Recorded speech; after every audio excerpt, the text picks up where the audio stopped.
Oh, hi. Yeah, anyway, like I said, I know you did this to me and everything, you attacked my head and stuff, and I'm still not forgetting about that. But can we just put our differences aside, just so we can do, because I don't want it to affect our content, I just want to do a review. Is that alright with you? Do you want to do that? Yeah? Okay, well, let's go do this review then, come on.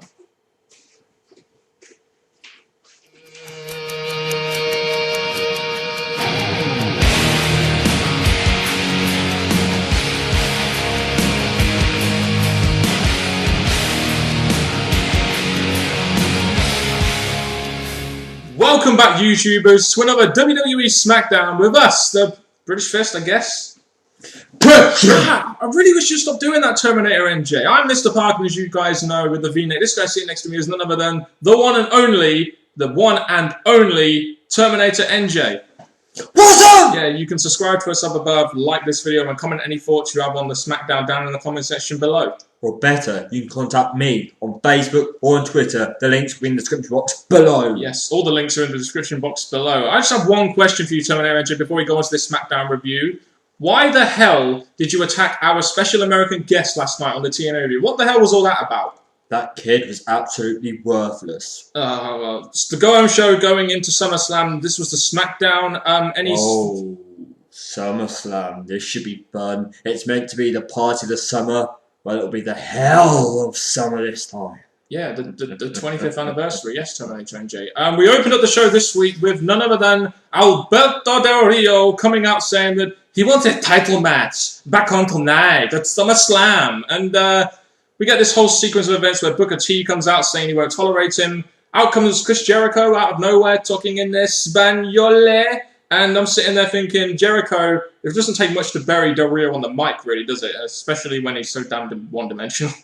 That's the thing with this thing. I knew the match was going to be somehow brought back up. Del Rio wanted this match. No point taking away in the first place, just because by the end of the night we get it back. Chris Jericho, I guess it gives a person to make Del Rio look strong in the main event. And we get the number one contendership match, thanks for Booker T. Yeah, I still haven't forgotten about your attack either, by the way. Chris Jericho versus Del Rio was our main event of the evening. And if there is one lesson I have learnt, it's the lesson that you do not cross Terminator NJ, people. That is all I'll say. So this opener was kind of moderate to me. Just it set up a main event of the evening, established who was going to be in the main event. That was it, really, wasn't it? What a great main event it's going to be. Yes, a great main event it's going to be. Rey and Sin Cara versus Cody Rhodes and Miz was next. Two, I guess you could say, quite similar tag teams. You've got Rey and Sin Cara with the masks, etc. Rhodes and Miz, both heel mid-carders.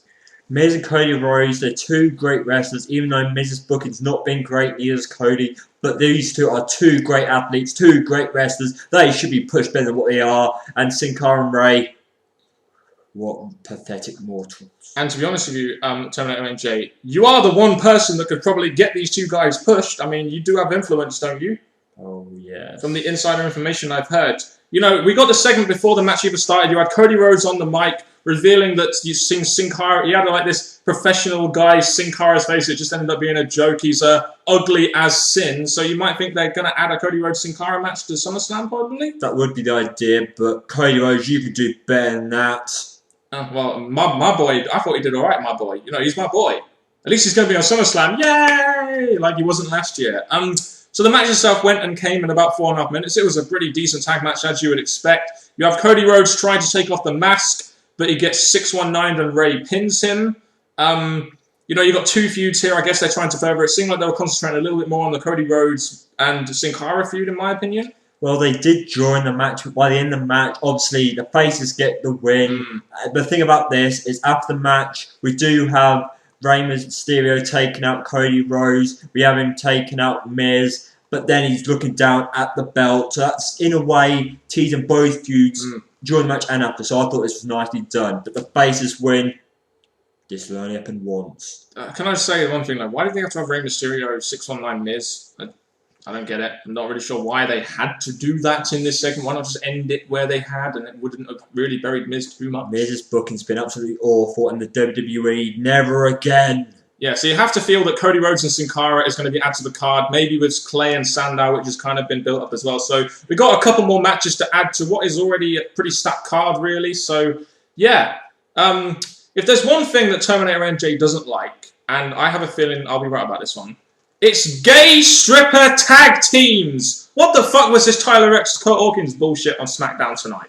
The thing we've seen is the week that I've not been here, they wanted to be taken seriously. They wanted their chance. So Booker gave them a chance to invent themselves. And it's the best thing they could come up with. I really don't think... Because look what's happened to Brodus Clay, that fat lump. He's not going anywhere. So I don't expect this tag team to go anywhere. Rex and Hawkins are doing like a gay-ass stripper gimmick. They got to be great. I mean, I have to feel that... Was this a rib by Vince McMahon on these two? Was this a rib? Because the internet likes them or something. Why was this even on this week's SmackDown when you could have had a spot for the actual tag team feud going into SummerSlam, which should have been on the go-home show, in my opinion? It just seemed like a pointless segment, really, to debut a new gimmick on a freaking go-home show when they're not even going to be at the freaking pay-per-view. Sadly, we do need more tag teams, but this tag team I really don't see going anywhere. Speaking of ribs, this whole William Regal being poor thing, was this a rib on WWE to William Regal? Because that seemed like what it was to me. William Regal is a great heel, and basically in this segment he shows how his career was the top as the Raw GM, and now he's down to absolutely just taking up garbage. And this is just appalling. Why show this? Why do this to William Regal? Yeah, an all-time legend, and a Brit as well, who we can get behind. Wade Barrett had another video package. I creamed myself. I'm not sure what you did, Terminator NJ, but how did... All I can say is Barrett's going to have competition as soon as he arrives. Yes, in the name of Sheamus, maybe? Oh, I get what you're saying. Oh, it doesn't matter. We'll move on from that. And also, what the fuck was with all the Raw recaps last week? Did you sanction this or something? All the Raw recaps, you know, Michaels isn't going to be at SummerSlam, but they had 2 Raw recaps of the WWE Championship and the Lesnar Triple H match. Like, ugh. Why? They could have done so much more than these Raw packages. They could have thrown in a few more teasing matches or made matches longer. So this continuous Raw package. This is the go-home show, hype up SummerSlam, but they took a bit of time up for the show. Yeah, and this is SmackDown. We don't really expect to see... I mean, why not give him a segment on the show? Hell, why not get the CM Punk scene at a big show on the show in some way? I don't know, but there we go. Caitlyn versus Eve Torres. Winner becomes Booker T's assistant. Once again, I'm sitting there thinking, why not showcase the Divas Championship rather than this crap? Eve is the new assistant. Do you give a shit? Divas. Yeah, just a cog in the wheel for Terminator NJ, I guess. Randy Orton versus Daniel Bryan was our main event of the evening this week. Both of them can probably relate to some of the stuff that you do, NJ, Terminator NJ. Battle of anger management, really, isn't it, really? Well, the anger management thing didn't really fit into this because they've got Orton as a face, so they're having Orton who's now Karma, but still the boring Tony voice, and you've got Daniel Bryan who we're trying to see him as a heel, but he's no heel. What the hell are they doing to Daniel Bryan? Well, the fans are reacting to him like a face, but I guess it's interesting how they're trying to work the no chance in with the yes chance now, trying to make him a heel and make him seem heelish. I don't know. You had in the whole match, you had Bryan get the no lock in on Orton when Kane's fire goes off, and that allows Orton to get the victory. Who, you know, so the guy who doesn't have a match at the pay-per-view goes over the guy who has a match at the pay-per-view. I'm sitting there thinking, no, no, no, no, no, no, no. I think Daniel Bryan deserves everything he's getting. What a stupid heel he is. So if he's going to get beaten by Orton, thanks to the big red monster Kane, thank God it happened. At least they used Orton to continue a storyline. If he's not going to be on the card, they may as well do that. Kane appears on the ramp afterwards with a very sinister smile. It's very reminiscent of this person, or whatever the hell he is, smile. I'm just going to say that. So are we going to see Charlie Sheen at SummerSlam, do you think? I think they're definitely going to do it because I think it's all building up to something. They wouldn't waste it and have Charlie Sheen come out as a different pay-per-view or just a Raw, just a SmackDown. So I think SummerSlam's going to be a time where we're going to see Mr. Anger Management himself, Charlie Sheen. Yeah, we're going to get some great musical performances at SummerSlam as well. Not Metallica. That's all I need to know to turn off in this. Oh God. Cesaro versus Ryder. They're promoting the pre-show match, Santino on commentary. You get the USA chants when Cesaro talks in 5 different languages. You know, bonjour, hola, yole. That's free, I guess. I did free. That's all right.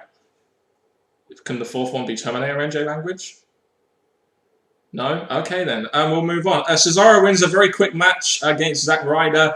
and then he goes outside and attacks Santino. This is going to be the pre-show match, and I must say, for a pre-show match, this has got some decent build, I guess, really. At least it's been showcased every week on TV. These two, Santino and Cesaro, are worthy of the pre-show match. Pathetic mortal. Yeah, pathetic mortals. Yeah, great catchphrase there.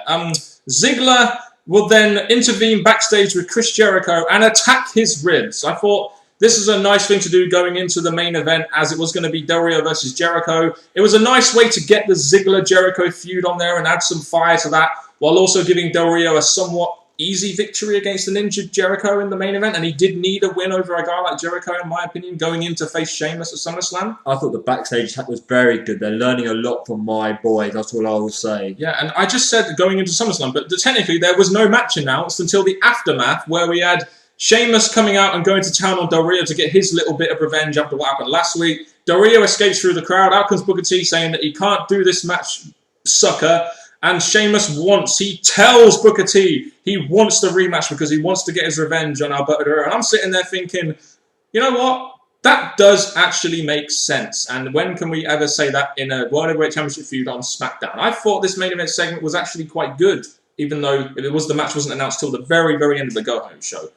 This match had never been taken away in the first place, and they would go through all this stupidity. But all I'll say is that I'm liking the fact they almost gave Del Rio the upper hand over Sheamus during this segment, and we've got the match again, which should have been taken in the first place. Yeah, I must admit, I'm looking forward to this match more than their last match. I think it's been booked a little bit better, in my opinion, with the whole Cops thing last week, and it actually gives this feud a little bit of meaning. And when Sheamus wins, I'm not going to sit there and think, oh, Sheamus is going to win again. With all the stuff they've done, I actually think that Sheamus winning here could actually be a legitimate, nice win for Sheamus and a nice overcoming of an obstacle. But we'll go on to more of that on our SummerSlam predictions video, which will be uploaded tomorrow. Terminator NJ, do you want to give your thoughts on this SmackDown? Or? Sheamus, that belt should not be around your waist. Should it be around yours? Oh, well, that's a good answer there. In my opinion, this SmackDown Go Home Show edition, there was a lot of stuff on there that had nothing to do with the pay-per-view. We had all the Raw recaps, which again just really affects my viewing of the show. I thought the main event segment was very good. But other than that, some of the segments are very lackluster in my opinion. So therefore, I didn't feel it was that great of a go-home show personally. My favourite part was Chris Jericho being taken down. That was exactly what we needed. And then we got a bit more in the main event. Very nicely done. The rest of the show didn't really keep my attention. All I can say now is SummerSlam's coming up. Let's see what they can offer us with these two go-home shows. I noticed something. That Jericho attack was very Terminator-esque. Are they learning something from a certain Terminator in these British reviews? They're learning from my boys. They are indeed. And also the Chris Jericho-Ziggler feud actually managed to get in the main event of the show, which I thought was a good thing, especially considering they need to showcase Jericho in that spot and Ziggler too. All I'll say is, Ziggler, why when Alberto was in the ring with Sheamus did you run off? You could have been there to watch Del Rio's back, and then you could have attacked Sheamus, giving you that little tease between Ziggler and Sheamus. Unfortunately, Ziggler is what we call a cowardly heel, and Terminator NJ even, is not a cowardly heel at all. I mean, not in a bad way. I'm just saying, you're a tough heel. You've proved this. You hit me in the bloody head. Well, you hit me in the back, which then made me fall on my head and have this nasty damn bump. Is that what you're going to... Laugh. Okay, laugh. Okay, put your thoughts in the comment section below on this show. I have been Mr. Parkin. Really want to get out of this review because I'm sitting next to this guy. Outro time, maybe? Thank you, people, for tuning to this video. You will see me at SummerSlam. And if you do not want to end up like Mr. Parkin, please leave your thoughts in the comment section below and tune in for the predictions video and then SummerSlam. Until next time, YouTubers. Hasta la vista.